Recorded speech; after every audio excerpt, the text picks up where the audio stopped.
Ассаламу алейкум барыңыздарга, апамдын тамактары каналына кош келиңиздер. Бүгүн мен үй шартында лагман жасоонун өзүм ыкмам менен бөлүшөйүн деп чечтим. Видеобузду жоготуп албаш үчүн лайк басып, соңуна чейин көрүңүздөр. Алгач этти майдалап туурап алабыз. Эгер кааласаңыздар, эттин өлчөмүн азайтып же көбөйтүп кошсоңуздар болот. 2 дана пиязды турап алабыз.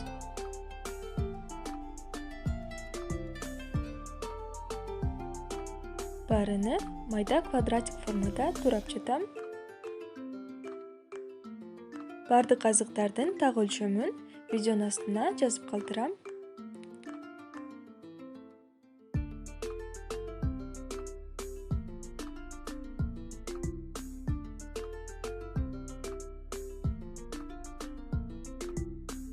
Помидордун кабыгын арчып турадым.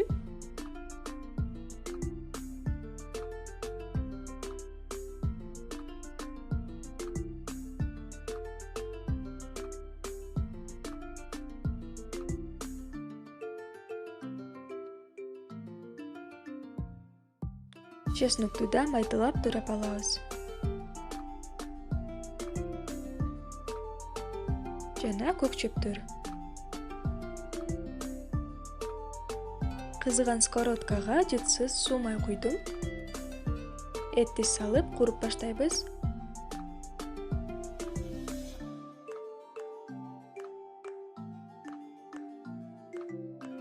Эттин суусу сиңгиче куруу керек.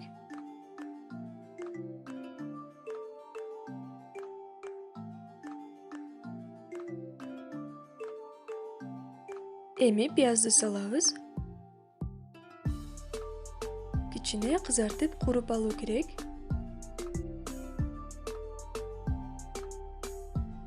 Алган азыктарды кезеги менен сала беребиз.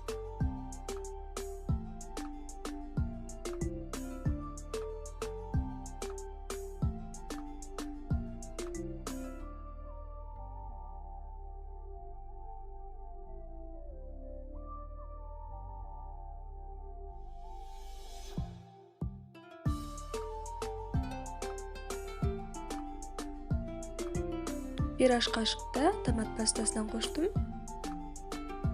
Дагы бир аз кууруйбуз.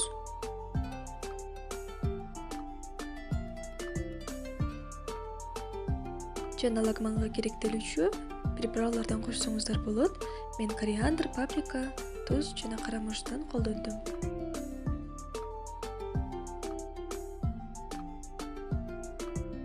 Бир жарым литр муздак суу куйдум.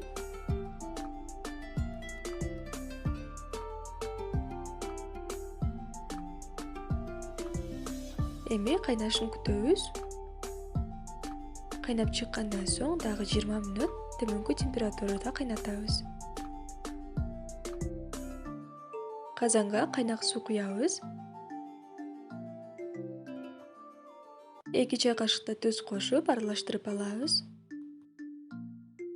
Кайнагандан соң лагманды салып 10 мүнөттөй кайнатабыз.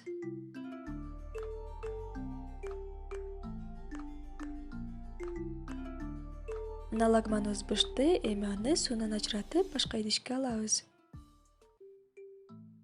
Суу майдан коштум, бири-бирине жабышып калбаш үчүн. Даяр болгон лагманыбызды идишке салып дасторконго тартсаңыздар болот. Үстүнө подливини куюп коебуз. Ушул ыкма менен мен ар дайым лагман жасаймын. Дайыма даамдуу болот.